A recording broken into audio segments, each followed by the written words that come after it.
Hi friends, welcome back to my channel. ಇವತ್ತು keema rice ಹೇಗೆ ಮಾಡೋದು ಅಂತ ನೋಡೋಣ ಬನ್ನಿ. ನೋಡಿ, ಒಂದು ಪ್ಯಾನ್ ಇಟ್ಕೊಳ್ಳಿ. ಅದರಲ್ಲಿ 2-3 ಸ್ಪೂನಷ್ಟು ಎಣ್ಣೆನ ಹಾಕ್ಕೊಳ್ಳಿ. ನಾನು ಕೀಮಾನ ಆಲ್ರೆಡಿ ಚೆನ್ನಾಗಿ ಉಪ್ಪು ಖಾರ ಹಾಕಿಬಿಟ್ಟು ಬೇಯಿಸಿಟ್ಕೊಂಡಿದ್ದೀನಿ. ಇವಾಗ ಇದಕ್ಕೆ ಕಟ್ ಮಾಡಿರುವಂಥ ಆಲೂಗಡ್ಡೆ ಹಾಕ್ಕೊಂಡು ಚೆನ್ನಾಗಿ ಫ್ರೈ ಮಾಡ್ಕೊಳ್ಳಿ. ಇದು ಸ್ವಲ್ಪ ಗೋಲ್ಡನ್ ಕಲರ್ ಬರೋವರೆಗೂ ಫ್ರೈ ಮಾಡ್ಕೋಬೇಕು. ನೋಡಿ, ಒಂದು ಕ್ಯಾಪ್ಸಿಕಮ್ ತೊಗೊಂಡು ಉದ್ದುದ್ದ ಕಟ್ ಮಾಡ್ಕೊಳ್ಳೋಣ.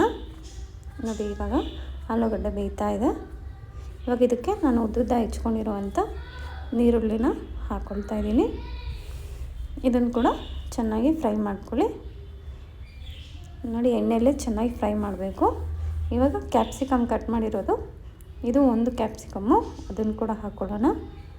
ಇದು ಕೂಡ ಚೆನ್ನಾಗಿ ಫ್ರೈ ಮಾಡ್ಕೊಳ್ಳಿ.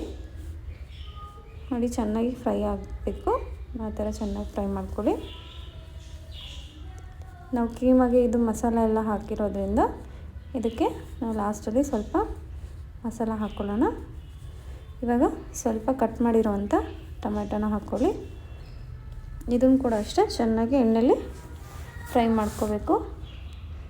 ನೋಡಿ, ಇವಾಗ ನಾನು ಮಸಾಲ ಹಾಕ್ಕೊಳ್ತಾ ಇದ್ದೀನಿ. ಗರಂ ಮಸಾಲ ಮತ್ತು ಜೀರಿಗೆ ಪೌಡರ್ ಹಾಕ್ಕೊಂಡಿದ್ದೀನಿ. ಇದನ್ನು ಕೂಡ ಚೆನ್ನಾಗಿ ಮಿಕ್ಸ್ ಮಾಡಿಕೊಂಡು ಫ್ರೈ ಮಾಡ್ಕೊಳ್ಳಿ. ಇವಾಗ ನೋಡಿ, ಕೀಮಾನ ರೆಡಿ ಮಾಡಿ ಇಟ್ಕೊಂಡಿದ್ದೀನಿ. ಇದರೊಳಗೆ ಕೀಮಾದೊಳಗೆ ಉಪ್ಪು, ಖಾರದ ಪುಡಿ, ಅರಿಶಿನ ಪುಡಿ, ಧನಿಯಾ ಪುಡಿ ಇದೆ. ಇದೆಲ್ಲ ಹಾಕಿ ಬೇಯಿಸ್ಕೋಬೇಕು. ಬೇಯಿಸಿಟ್ಕೊಂಡಿರುವಂಥ ಕೀಮಾನ ಹಾಕ್ಕೊಂಡು ಚೆನ್ನಾಗಿ ಮಿಕ್ಸ್ ಮಾಡ್ಕೊಳ್ಳಿ. ನೋಡಿ, ಚೆನ್ನಾಗಿ ಮಿಕ್ಸ್ ಮಾಡಬೇಕು. ತುಂಬ ಟೇಸ್ಟಿಯಾಗಿರುತ್ತೆ. ಇದನ್ನು ಚಪಾತಿ ಜೊತೆ ಹಾಗೇ ತಿನ್ಬೋದು, ಇಲ್ಲಾಂದರೆ ಇದ್ರ ಜೊತೆ ರೈಸ್ ಕಲಿಸ್ಕೊಂಡು ತಿನ್ಬೋದು. ನೋಡಿ, ಸ್ವಲ್ಪ ಪುದೀನ ಸೊಪ್ಪು ಕಟ್ ಮಾಡಿರೋದು, ಸ್ವಲ್ಪ ಕೊತ್ತಂಬರಿ ಸೊಪ್ಪು ಹಾಕ್ಕೊಂಡು ಚೆನ್ನಾಗಿ ಮಿಕ್ಸ್ ಮಾಡಿಬಿಟ್ಟು ಇದನ್ನು ನಾವು ಬೇಯಕ್ಕೆ ಬಿಡೋಣ. ಇದಕ್ಕೆ ನಾನು ಸ್ವಲ್ಪ ಉಪ್ಪು, ಖಾರದ ಪುಡಿ ಹಾಕ್ಕೊಳ್ತಾ ಇದ್ದೀನಿ. ನೋಡಿ, ಇದು ಸ್ವಲ್ಪ ಖಾರ ಕಮ್ಮಿ ಅನಿಸಿದೆ, ಅದಕ್ಕೋಸ್ಕರ ಹಾಕ್ಕೊಂಡಿದ್ದೀನಿ. ನಿಮಗೆ ಬೇಕು ಅಂದರೆ ನೀವು ನೋಡ್ಕೊಂಡು ಹಾಕ್ಕೊಳ್ಳಿ.